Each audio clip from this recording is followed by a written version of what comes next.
পেনিসকে বলা হয় পিজল।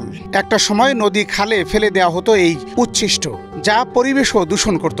কিন্তু বিশ্বের বিভিন্ন দেশে এ পণ্যের কদর রয়েছে জেনে এখন নিয়মিত রপ্তানি হচ্ছে এই পিজল। প্রক্রিয়াজাত করার মাধ্যমে পিজল দিয়ে তৈরি করা হয় কুকুরের খাদ্য বুলি স্টিক, বুলি ব্রাইডেড। এছাড়াও এ পণ্য দিয়ে তৈরি হয় স্যুপ।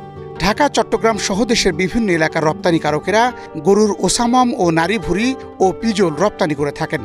তবে বৈজ্ঞানিক উপায়ে খাদ্য তৈরি করে আইএসও সনদ, ইউএসডিএ, এফডিএ ইত্যাদি অনুমোদিত ওয়ান হেলথ পেট ফুড নামে রপ্তানি করে চলেছেন ঢাকার সাভারে অবস্থিত রপ্তানিকারক প্রতিষ্ঠান এএনএ ইন্টারন্যাশনাল কোম্পানি লিমিটেড। গরু জবাইয়ের পর কসাইদের থেকে পিজল সংগ্রহ করেন এজেন্টরা, যা প্রতি কেজি কিনেন 550 থেকে 600 টাকায়। প্রক্রিয়া শেষে 6 ইঞ্চির 100 গ্রাম বুলি স্টিকের দাম দাঁড়ায় 2000 টাকারও বেশি। এএনএ ইন্টারন্যাশনাল কোম্পানি লিমিটেডের নিজস্ব ওয়েবসাইট থেকেই দেশ ও বিদেশে পণ্য অর্ডার করতে পারেন ক্রেতারা। এছাড়াও পৃথিবীর নানা দেশের মেলা ও প্রদর্শনীতে অংশ নেওয়ার বিষয়ে জানালেন প্রতিষ্ঠানের managing director Mohammad Nasir Uddin. বাংলাদেশে যখন যাতায়াত করার কিছু থেকে আমাদের বলবো আর কি যে প্রোডাক্ট করা যায়, তোমাদের দুইটা ফেলে দেয়, পরিবেশ নষ্ট করে যদি একসাথে যোগে একসাথে রেখে যদি এক্সপোর্ট করা হয় বেশি মধ্যে আসবে এই করা যায়। আমি বলতে পারি না, ভালো জিনিস দেশ থেকে আবর্জনা এক্সপোর্ট করে যদি ডলার আনা যায় এটা অবশ্যই ভালো।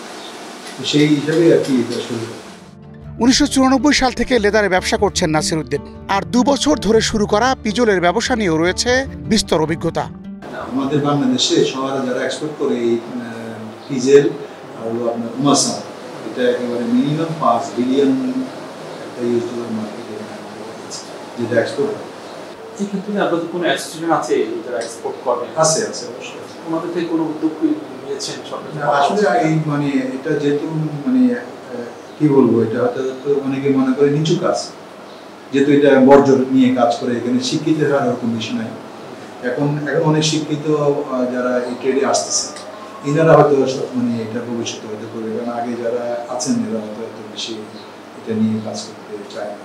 আপনি হিসাব করে দেখেন আমেরিকা, অস্ট্রেলিয়া বা ইউরোপে কি পরিমাণ ওরা পেট রাখে, উই ক্যান ইমাজিন। মানে ওনাদের সন্তানের থেকে ওনারা প্রতি ঘরে ঘরে 2-3টা করে আপনার কুকুর আছে।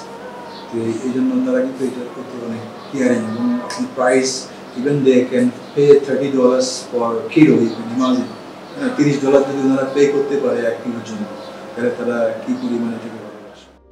নাসির উদ্দিন আরও বলেন, সেক্টরগুলোকে ছোট মনে হলেও একসঙ্গে এটা অনেক বড়।